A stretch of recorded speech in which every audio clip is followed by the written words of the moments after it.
Muito boa noite, seja muito bem-vindo à nossa live. E hoje nós falaremos de um assunto muito importante. Faz já um bom tempo aí que nós não entramos ao vivo.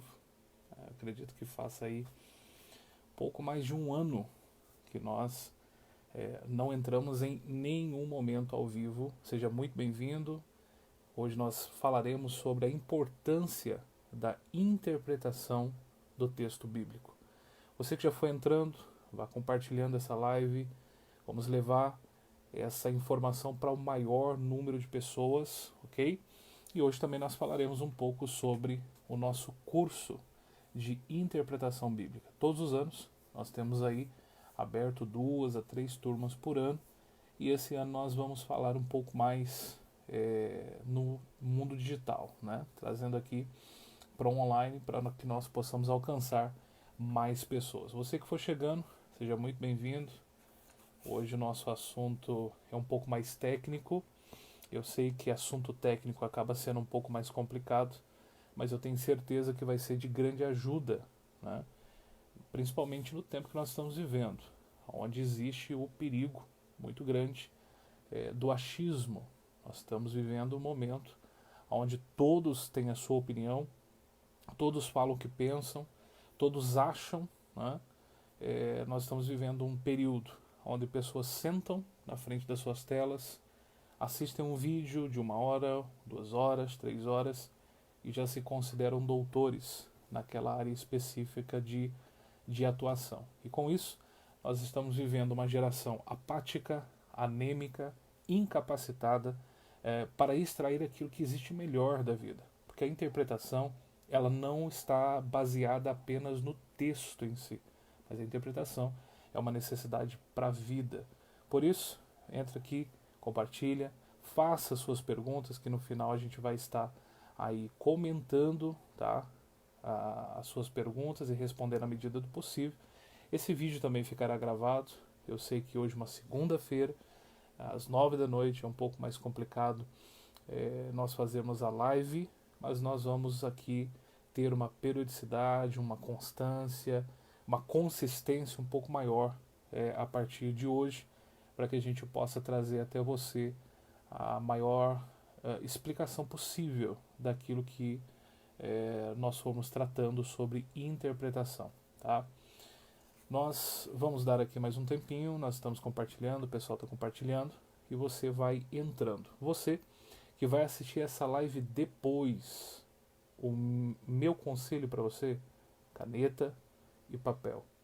Como nós vamos tratar de alguns pontos um pouco mais técnicos sobre a importância da interpretação do texto bíblico e como nós estamos deixando de lado a fome pela palavra, aquilo que norteia a nossa fé, aquilo que é a regra de vida, aquilo que de fato é, aquilo que nós precisamos, é o ar que nós respiramos. Então, nós vamos falar aqui pontuadamente, um pouco mais de atenção, para que a gente possa levar você a uma compreensão um pouco mais profunda. Essa live não ficará muito estendida, tá? Nós fazeremos aí algo um pouco mais curto, né? A gente não vai ser muito cansativo.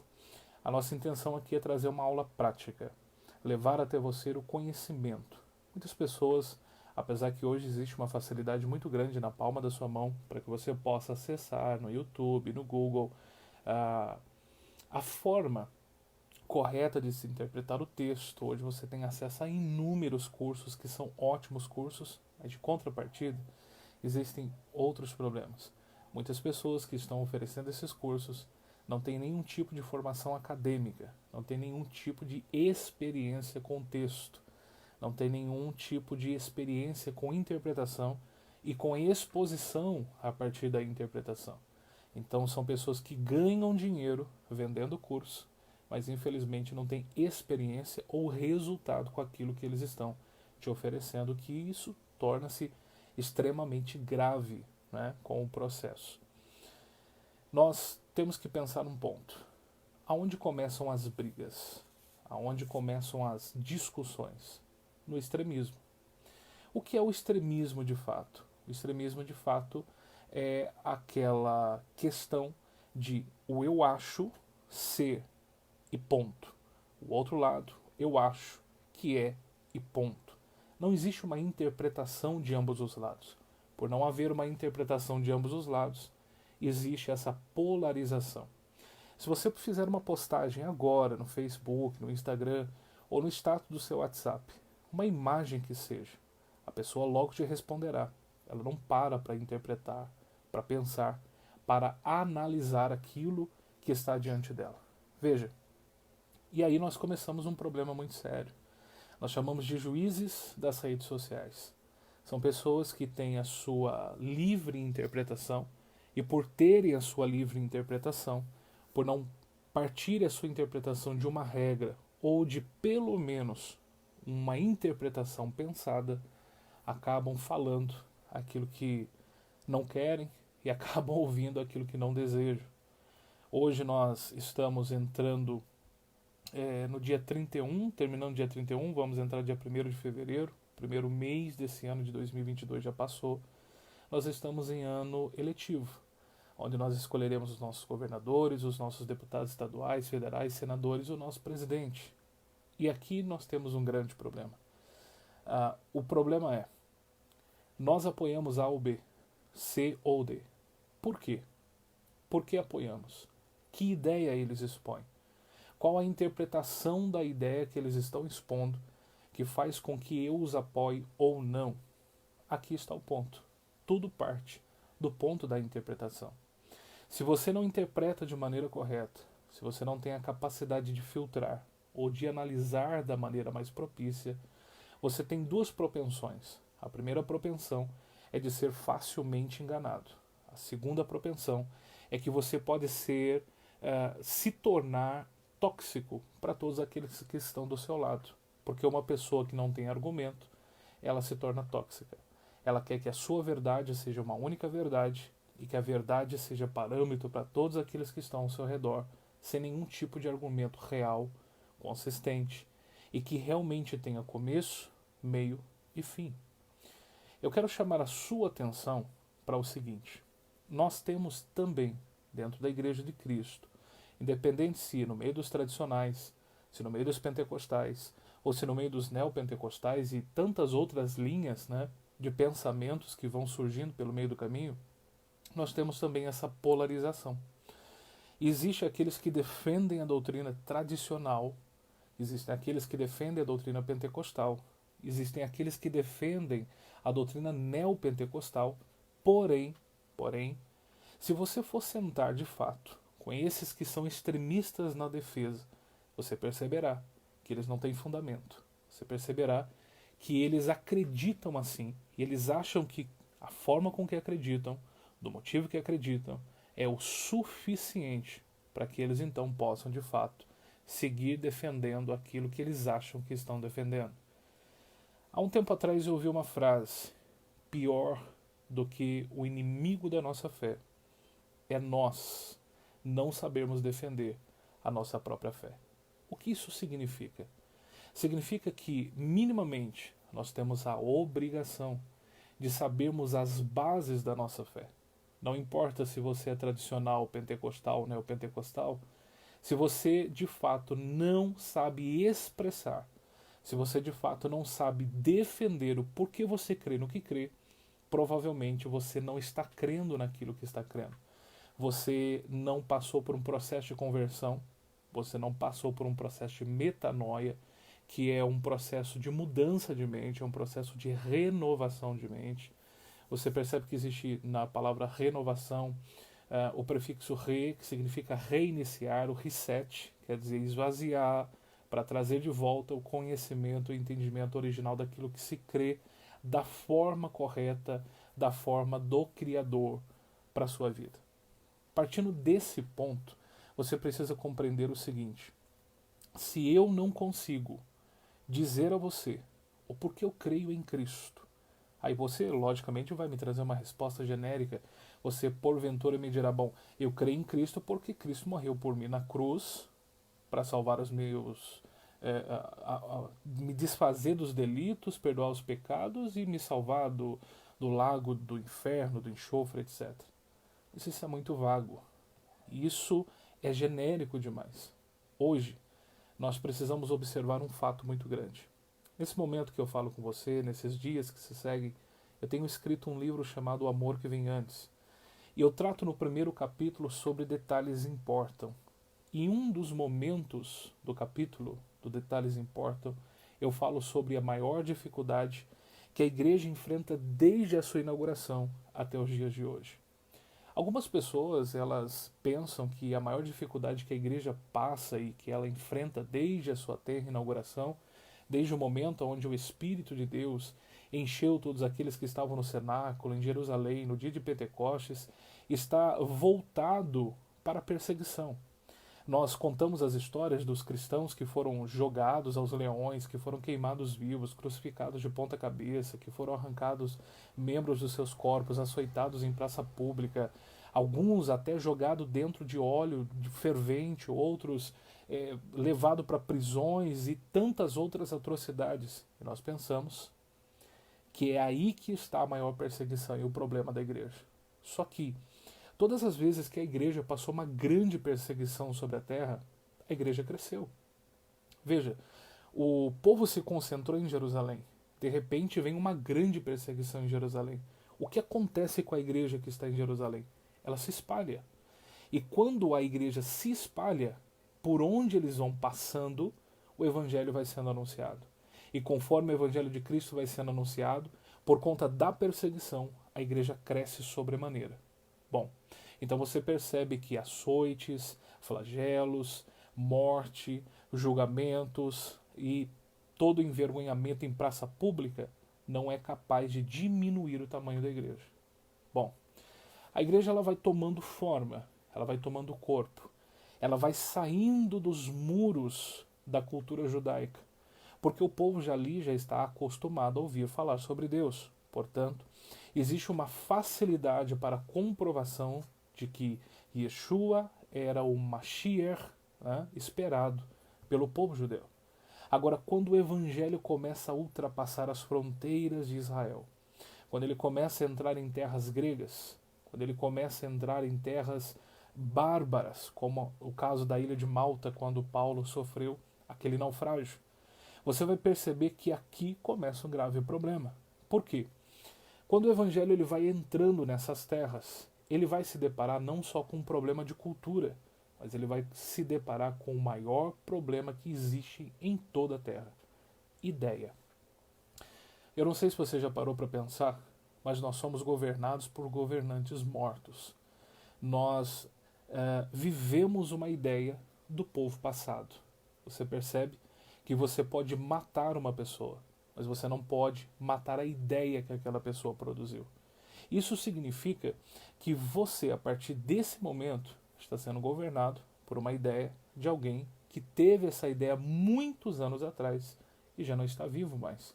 Por exemplo, hoje nós vivemos a ideia de democracia, que foi pensada mais de 500 anos antes de Cristo. E hoje nós estamos debaixo da ideia da democracia. Ou senão a senhora e a senhorita que acordam pela manhã logo pensando nos cosméticos que estão à sua espera. Da onde vem essa ideia? Essa ideia vem dos gregos. A palavra cosmos, a palavra cosmética, é toda uma ideia grega, uma ideologia de beleza grega, partindo dos deuses gregos, das musas gregas, e vem dominando o nosso modo de pensar. Então hoje nós estamos baseados em ideias e somos governados por ideias de homens mortos. O que isso significa? Que a igreja não temia perseguição, não tinha medo de açoites, mas tinha um grave problema: as ideias. Quem começou a se infiltrar? Se você for ler o livro de Atos dos Apóstolos, você vai ver que Paulo, em todo momento, ele vai estar debatendo constantemente com filósofos. Você vai perceber que esses filósofos, eles estão a todo momento querendo entender a ideia que Paulo tem a expor sobre o Evangelho. E se Paulo não tivesse a capacidade de interpretação da Torá, que era o que ele tinha em mãos, para poder provar que Cristo era o Senhor e Salvador? Imagina se nós nos deparássemos hoje, com filósofos como Paulo se deparou, os estoicos, os epicuristas. Né? O que são os estoicos? Estoicos vem da palavra grega estoa. Estoa era o lugar onde eles faziam comércio. Era uma cobertura vazada, sem paredes, apenas colunas, segurando aquela cobertura, e debaixo daquela cobertura se fazia um comércio. Enquanto eles iam fazendo o comércio, eles iam expondo a sua ideia, eles iam colocando para fora aquilo que eles pensavam sobre a vida, aquilo que eles pensavam e todos os conceitos que eles tinham. E a partir desse ponto começaram a surgir ideias sobre a fé, sobre o corpo, sobre a alma, sobre a criação e tantos outros tipos de pensamento. Dali surgem os estoicistas, tá? Eram aqueles que praticavam comércio e pensavam livremente sobre vários e vários assuntos. E esse é o maior problema que a igreja começa a enfrentar. Porque a igreja ela começa a ultrapassar os muros de Jerusalém, ela começa a avançar as fronteiras de Samaria e ela começa a cumprir a palavra do Senhor, indo até os confins da terra. Só que, de repente, no meio do processo, a igreja começará a enfrentar o maior inimigo ou maior amigo que nós podemos ter, a ideia. Se nós não temos a capacidade com argumentos de contrapor uma ideia, bom, Paulo ele escreve aos Coríntios dizendo exatamente isso. Paulo ele vai dizer aos Coríntios dizendo que nossas armas, elas não são carnais, mas elas são fortes em Deus para destruir fortalezas. Que fortalezas são essas? Que se levantam. O entendimento que se levanta contra o conhecimento de tudo aquilo que é de Deus. Então você percebe que as nossas armas, debaixo do reino de Deus, elas têm que nos levar a uma coisa só: a capacidade de entendimento, para destruirmos com argumentos todo o conhecimento que se levanta contra o conhecimento de Deus. Eu fiz uma pergunta um tempo atrás, em uma célula com os jovens da nossa igreja, perguntando a eles o que seria mais difícil: ser preso ou levado em praça pública para defender a própria fé. E unanimemente todos disseram que o mais difícil seria ser levado em praça pública para defender a própria fé. Veja, nós perdemos tempo debatendo várias ideias que não nos levam a nada e deixamos de lado o verdadeiro conhecimento e a verdadeira ciência do que nós precisamos para que nós possamos ter uma vida boa no físico, no emocional, na nossa vida financeira e depois na nossa vida espiritual. Por que a vida espiritual está por último? Uma pessoa que não tem um físico alinhado, saúde, uma pessoa que não tem um emocional equilibrado, uma pessoa que tem uma vida financeira desestabilizada, possivelmente terá grande dificuldade de ter uma vida realmente alinhada com Deus. Então veja, essa é a necessidade da igreja hoje, no século XXI. Nós estamos vivendo um dos piores momentos e uma das piores tragédias que a igreja pode viver na face da terra. Qual é o pior momento e a pior tragédia que a igreja pode viver na face da terra? Nós estamos enfrentando o processo da livre interpretação. O que significa livre interpretação? Significa interpretação sem parâmetro. Eu pego um texto, segundo a minha necessidade, e segundo a minha necessidade eu interpreto. Interpretando o texto segundo a minha necessidade, então agora eu faço daquela interpretação uma doutrina. Outras pessoas que têm uma necessidade semelhante à minha começam a seguir, começam a andar atrás de mim e eu começo a criar discípulos. Começo a criar discípulos e dali, a partir daquela doutrina, eu destruo toda uma geração. Por quê? Porque eu estou vivendo a tragédia da livre interpretação. O nosso intuito aqui é trazer a consciência da necessidade da hermenêutica. O que é hermenêutica? Hermenêutica é uma ciência que estabelece princípios, que estabelece as leis e que estabelece todos os métodos de interpretação. Aí você deve estar pensando, pastor, mas não é o Espírito Santo que nos dá a interpretação?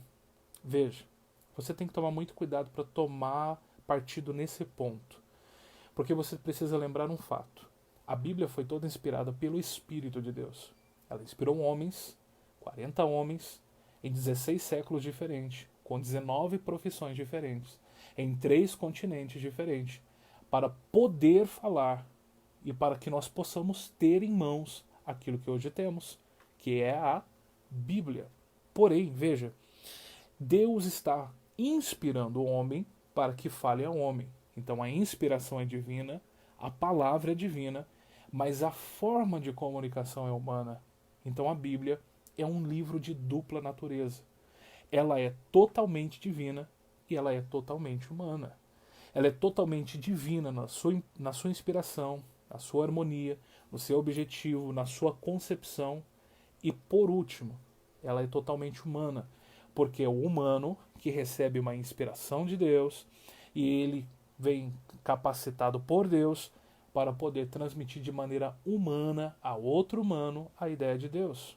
Portanto, se nós não observarmos que existe um abismo linguístico, histórico e cultural na Bíblia, nós teremos graves problemas de interpretação. Se nós não observarmos que diante de nós temos um grave problema. Qual é o grave problema? Negar esse abismo linguístico, negarmos esse abismo histórico e negarmos o abismo cultural. Se isso acontecer, imagina só, imagina você abrir a Bíblia, existem alguns textos bem interessantes no livro de Cantares. Imagina você que acredita piamente que somente através da inspiração do Espírito Santo, sem você estudar, sem você fazer nada, você é capaz de colocar para fora tudo aquilo que você está lendo. E aí você abre a sua Bíblia. E de repente, e isso eu falo porque eu já vi acontecendo de perto, tá? Eu vou citar exatamente o texto que a pessoa abriu. Ela abre em Cantares. E lá estava escrito: a nossa irmã menor está crescendo, os seus seios são como colunas de prata. O que faremos nós? Como você prega isso se você não tem conhecimento da cultura? Como você acha que misticamente vai descer as informações? Se Deus fizer isso, ele está quebrando os próprios princípios, os próprios conceitos. Existe um teólogo alemão chamado Dietrich Bonhoeffer, e ele diz o seguinte: a graça não é por mérito, mas não exime o seu esforço. O que isso significa? Significa que a salvação, ela não é porque eu sou bonzinho ou bonitinho. Significa que Cristo desejou me amar, desejou se entregar, desejou me salvar e desejou me fortalecer com a sua graça. Ponto. Mas isso não elimina o meu esforço. Tanto é que de Gênesis a Apocalipse, nós veremos o Senhor a todo momento dizendo: bem-aventurado aquele que lê e aquele que medita. O que é meditar? É murmurar baixo, é pensar constantemente, é analisar aquilo que você está lendo. Foi esse o conselho que ele deu para Josué, e é esse o conselho que está no capítulo 1, versículo 3 de Apocalipse. Você percebe que o texto bíblico começa te indicando a necessidade de meditação na palavra, e o texto bíblico vai encerrar no livro escatológico de Apocalipse, falando para que você medite. O capítulo 4, no versículo 5 ao 7 de Provérbios, ele vai dizer exatamente isso: de tudo que tem que buscar, busque entendimento e sabedoria. Nem que para isso você tenha que vender tudo que você tem. Adquira para você sabedoria e entendimento. Veja, há uma importância muito grande em que você leia. Hoje, nós temos aqui no Brasil uma pesquisa feita pelo IBGE, que a média de leitura do brasileiro é de meio livro por ano. Meio livro por ano. Nunca se leu tanto como antigamente. O problema é que as leituras que nós temos feito não trazem informação nenhuma. Por exemplo, se você se comunica o dia todo pelo WhatsApp e não tem costume de mandar áudio, provavelmente você está lendo muito mais do que muitas pessoas liam antigamente. O problema é que o seu tipo de leitura não é agregadora, o seu tipo de conversa não te traz edificação. No final, leu muito para não saber nada. Eu tenho certeza que muitos que estão me ouvindo aqui e me ouvirão depois, provavelmente, nunca pegaram esse texto aqui e nunca leram inteiro. Provavelmente nem sabe o que está aqui de fato escrito. pois existem muitas pessoas que têm um mal terrível. Você precisa entender o que eu vou te falar aqui agora. Eu tomei essa frase como base para seguir ensinando. Não leia com os ouvidos, leia com os olhos. O que isso significa? Significa que se você está acostumado a ouvir, como você está me ouvindo agora, e ter por verdade absoluta aquilo que você está ouvindo, isso significa que você pode estar fadado ao pleno engano e ao pleno fracasso. Por quê? Simples. Se eu disser aqui agora para você, está escrito na palavra que não cai uma folha de uma árvore, não cai uma folha de uma árvore se Deus não permitir. Está escrito. A Bíblia contém 31.173 versículos, em 1.189 capítulos e em 66 livros. Existe esse versículo na Bíblia? É claro que não. Na realidade, esse versículo é um versículo da segunda súria do Corão islâmico, no versículo de número 59, onde diz que Alá não permitirá que uma folha de uma árvore caia se não for vontade dele. Então perceba, você está expressando um versículo de uma outra religião, de um livro que não é a Bíblia, dizendo que está escrito na Bíblia. Mas por que você está dizendo isso? É culpa sua? É e não é. Primeiro, é porque você não teve a vontade e a fome de ler a Bíblia. Segundo, não é porque provavelmente você ouviu alguém dizendo, alguém pregando, provavelmente alguém de nome, de renome, que fez com que você repetisse e falasse exatamente isso. Que não cai uma folha de uma árvore, se Deus não permitir. O que isso significa? Que você está lendo com os ouvidos. Você ouve e repete. Ou quando a gente pega aquele versículo e diz, buscai primeiro o reino do céu, a sua justiça, e as demais coisas serão acrescentadas. Aonde está escrito isso, irmão? Capítulo 6, versículo 33 de Mateus não diz as demais coisas. Ele diz, estas coisas vos serão acrescentadas. O que isso significa? Significa que Jesus está apontando para tudo aquilo que ele falou do versículo 25 até o versículo 32 do capítulo 6 de Mateus. Mas como é que você vai saber isso? Você vai saber isso se de fato você correr para o texto e se você tiver a paciência de ler aquilo que está diante dos seus olhos. É por isso que nós precisamos entender o que é uma interpretação, o que é uma estruturação e o que é uma exposição. Principalmente você que está me ouvindo, que é pastor, que é pregador, que fala com o público. Nós temos uma responsabilidade terrível nas mãos. Nós podemos estar levando a passos largos as pessoas para o céu ou a passos mais largos ainda para o inferno, achando que nós estamos interpretando da melhor maneira possível. Dá uma olhada ao seu redor. Nunca se viu tantas igrejas abrindo, mas também nunca se viu tanta heresia sendo pregada. Nunca se viu tanta exposição de misticismo e nunca se viu tanta falta de base da palavra. E aí você vai falar com um camarada, ele está tão polarizado à própria necessidade que ele vai negar categoricamente aquilo que você está expressando. Então, olha a dificuldade que nós temos diante de nós. Nós temos a dificuldade de prosseguirmos constantemente com o estudo da palavra. Hoje nós temos uma armadilha satânica que nos impede ainda mais esse processo. Entretenimento. Quanto tempo, e hoje é fácil se você for falar para mim que não faz muito isso daí, aí é mentira, né? A gente precisa pensar um pouquinho. É fácil hoje você entrar no seu celular e você saber quanto tempo você passa no Instagram, ou quanto tempo você passa no Facebook, ou quanto tempo você passa no TikTok, ou qualquer outro tipo de rede social. Em que isso está te acrescentando? O César aqui está dizendo que isso é reprodução de comportamento. Exatamente. Isso é manipulação de massa e reprodução de comportamento. Isso se chama rapport na língua francesa, é espelhamento.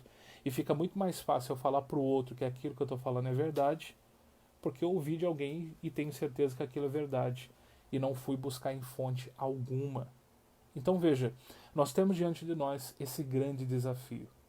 Bom, para a gente observar um texto e para que a gente vá a fundo de fato nesse texto, nós precisamos de alguns pontos. E é aqui onde nós diferenciamos uma pessoa que realmente ama Cristo. Porque é impossível amar a Cristo e não amar a palavra. É impossível você dizer que é um crente salvo, independente da sua linha de pensamento doutrinário, se a sua linha de pensamento doutrinário parte de que Cristo morreu por nós para perdoar nossos pecados e nos dar a causa da salvação eterna, então nós partimos do mesmo princípio, independente se tradicional pentecostal ou neopentecostal. Independente se é arminiano ou calvinista. Isso não vem ao caso e nem é para discussão nesse ponto. O ponto-chave é, veja, se você diz que ama Cristo e não tem uma vida de leitura da palavra, e não se alimenta da palavra, e não traz para dentro de você aquilo que de fato te faz bem, veja, Paulo está com 56 anos de idade, o inverno se aproxima, ele está em prisão romana, falta pouco para ele ser decapitado, e ele manda uma carta para Timóteo. Ele diz: Timóteo, venha rápido antes que chegue o inverno. Traga consigo a minha capa, traga consigo os rolos, que são os pergaminhos da Torá na época, e traga consigo os livros. O cara tá para morrer. O cara vai ser decapitado. Só tem 56 anos de idade. O cara foi uma revolução por onde passou. E ele não está preocupado com nada mais do que a capa para se esquentar, a palavra para ele poder ler e o livro para que ele possa conhecer. Você está prestando atenção na necessidade e no que diferencia uma pessoa de sucesso, uma pessoa que tem sucesso ministerial? O que é sucesso ministerial? A compreensão de que existe uma missão momentânea e a revelação de um propósito eterno, a fim de transformar vidas para Cristo, levando-os ao profundo conhecimento da morte de Cristo, da ressurreição de Cristo e do motivo da cruz. Ponto. Isso é sucesso ministerial. Independente se você canta, se você prega, se você ensina, não importa. Isso é sucesso ministerial. E partindo desse ponto, o que te faz de fato observar se realmente você está no caminho certo ou no caminho errado? O seu processo de dedicação. Ah, pastor, mas eu não quero ser pregador. Não é esse o meu chamado. Mas se você é crente e não conhece as leis do seu Senhor, se você não conhece o motivo do que o seu Senhor fez por você, de nada está valendo a nossa vida. Você precisa minimamente entender como se lê. Porque eu não sei se você já prestou atenção que além de nós lermos pouco, muito pouco, quando nós lemos desrespeitosamente. Como assim, pastor? Você pega um texto e você não sabe que o texto tem ponto, que o texto tem vírgula, que o texto tem 2 pontos, reticências, travessão. Você não sabe o porquê está ali aquela vírgula, nem sabe dar o espaço de tempo que ela pede, não sabe o que é um ponto para parágrafo, não sabe o que é um ponto que vai fazer com que o assunto continue no mesmo parágrafo. Ô pastor, mas espera aí. E as pessoas que são mais simples, irmãos? Veja bem. Se fosse há 30, 40, 50 anos atrás, tudo bem. Mas hoje nós temos total possibilidade de aprendermos. Se nós, como igreja, não pudermos pegar os nossos irmãos mais simples, sentar com eles e dizer: vem aqui, eu vou te ensinar a ler. Olha para a Europa hoje. Pega todos os países mais desenvolvidos. Pega a Suécia, pega a Alemanha, pega a Suíça, pega a Inglaterra, né, que ainda é uma monarquia constitucional. Pega os principais países e você vai perceber que eles são o que são por conta do Evangelho. Porque o missionário chegava e via que ali estava um grave problema. O povo não sabia ler.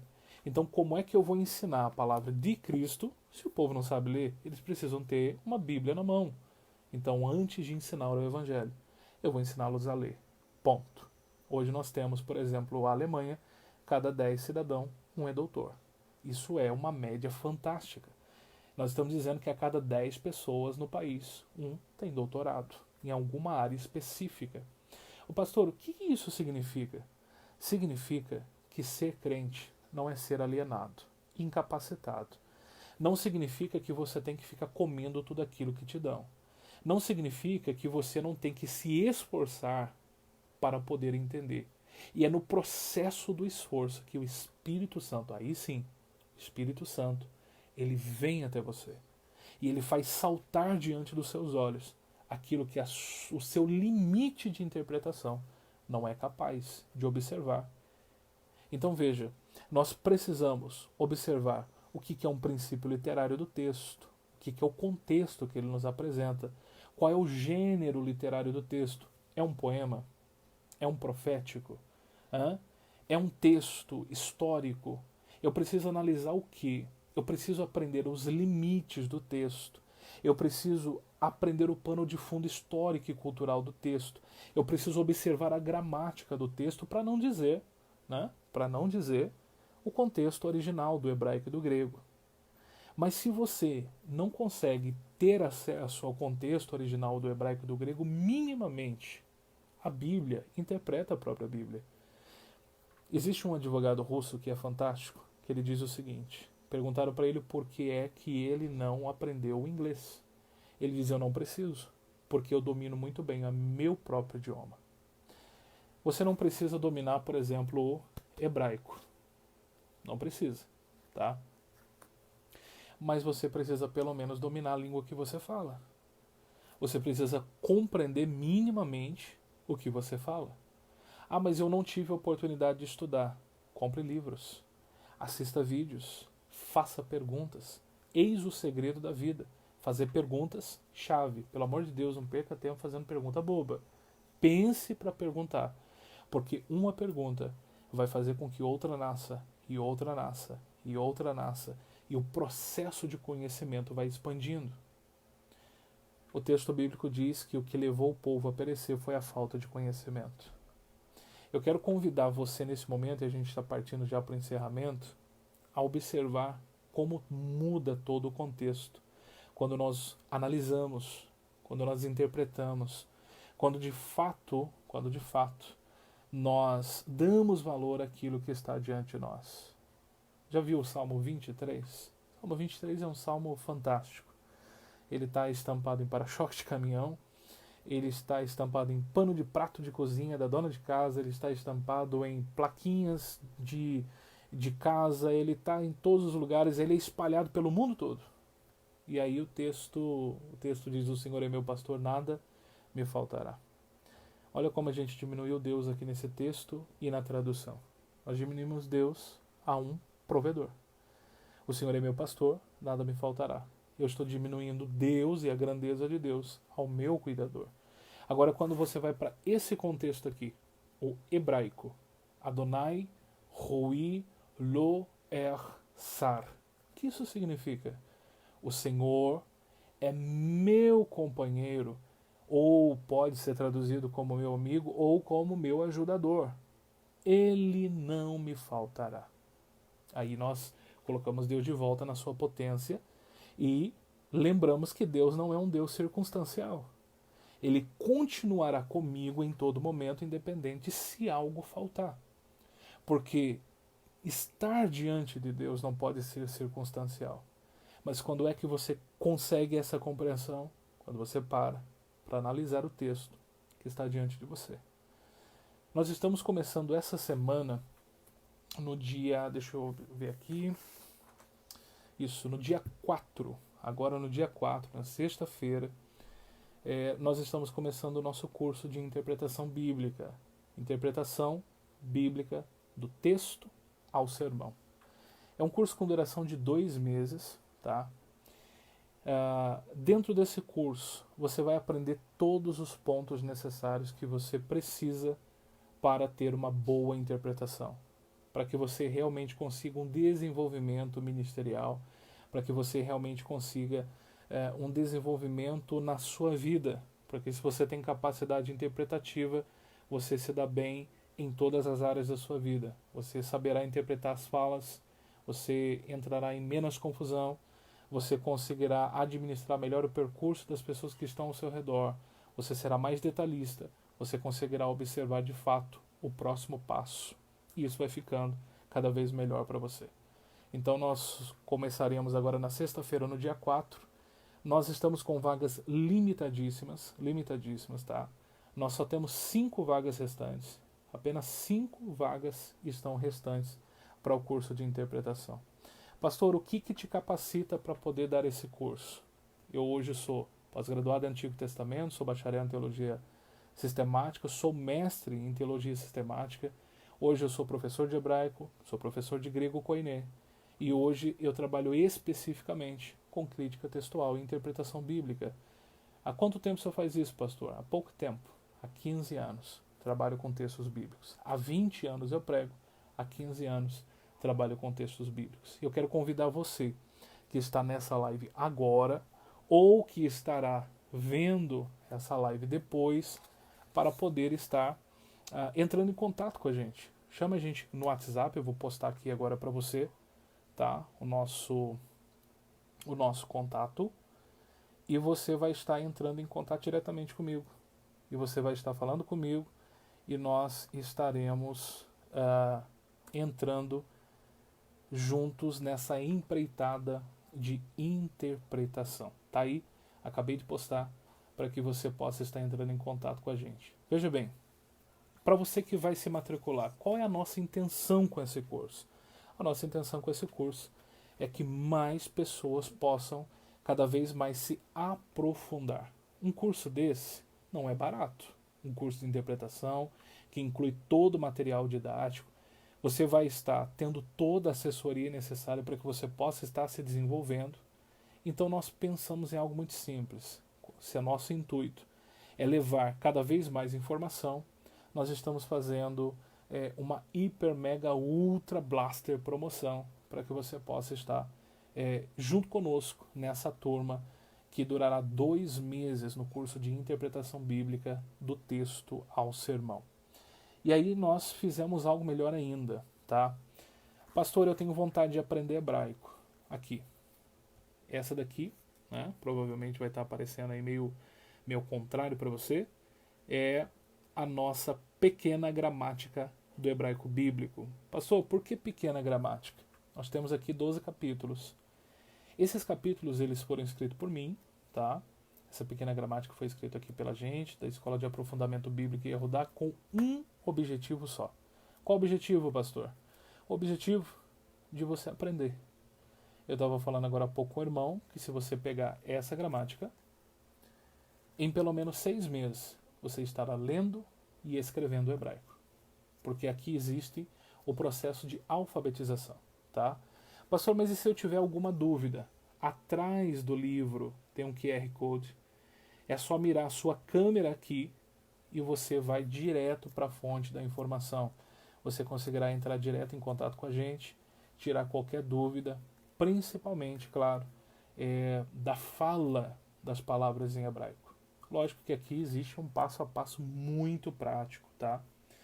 E para você que se matricular no curso de interpretação bíblica, você vai estar ganhando de presente essa pequena gramática do hebraico bíblico. É fantástico as coisas que você descobre estudando o hebraico.